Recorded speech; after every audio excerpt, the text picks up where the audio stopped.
Alright, I'm back with your Rainbow Six Siege North American Pro League coverage.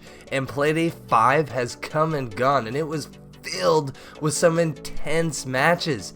SpaceStation Gaming, they continued their winning streak. TSM, did they continue their winning streak? Well, let's get right into it, guys. Starting with game 1, we had XSet up against Beast Coast. Both of these teams fighting to make a name for themselves in the Pro League, and particularly XSet without a win since October.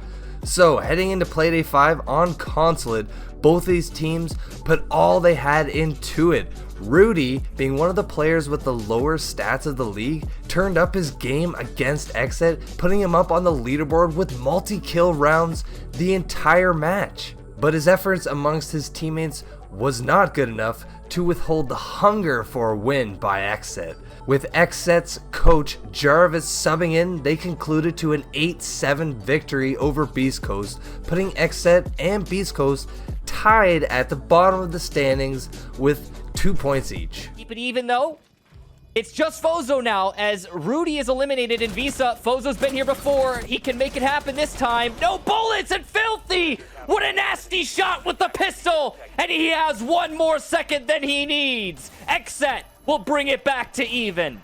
That Filthy flank lives up to his name. It was filthy. Now the next match everyone predicted to be the one to look out for. I mean, we had SpaceStation Gaming up against Team Oxygen. But to much surprise lately, SpaceStation Gaming lit up the battlefield yet again, this time on Chalet though.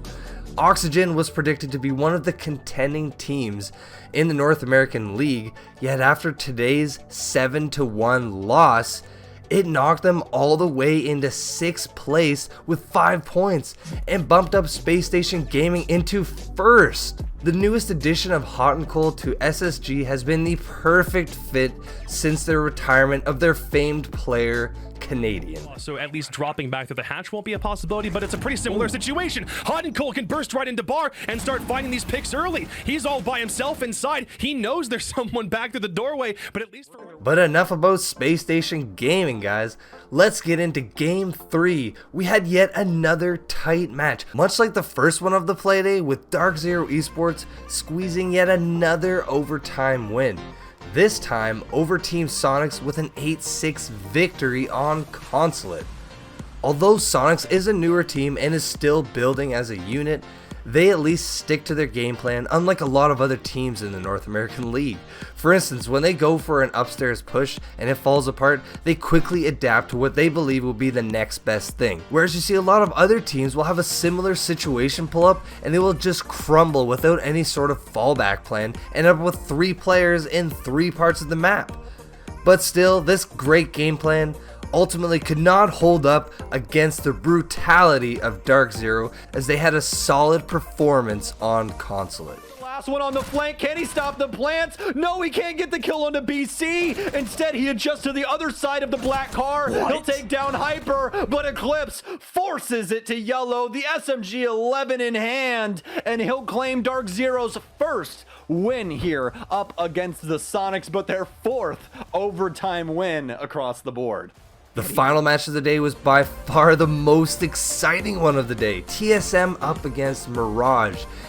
This was predicted to have a very different outcome than what it was, guys. TSM have been rolling through teams this year, having only a few losses the entire season. And by losses, I mean round losses, not match losses. They've lost like 3 or 4 rounds this entire stage. But that quickly changed as Mirage, they had an 8-7 overtime win over TSM.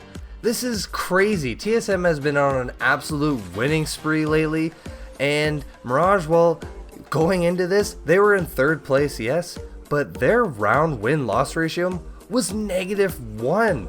This blows my mind, especially because the skill level that is in this North American League, like from all these teams, to have a -1 round win-loss ratio and withhold 3rd place, this is very impressive. But you might be wondering, how? How does Mirage do this? Well, the answer is Mirage has grit, and it showed in their game on Playday 5. Anytime Mirage plays, they always give their opponent a run for their money.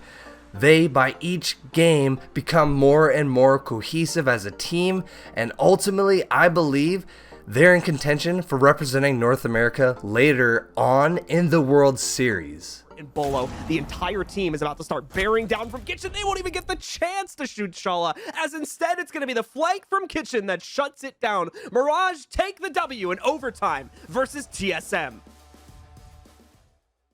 But I hope you enjoyed these highlights. Here's a quick glimpse at the standings so you can see where all the teams lie.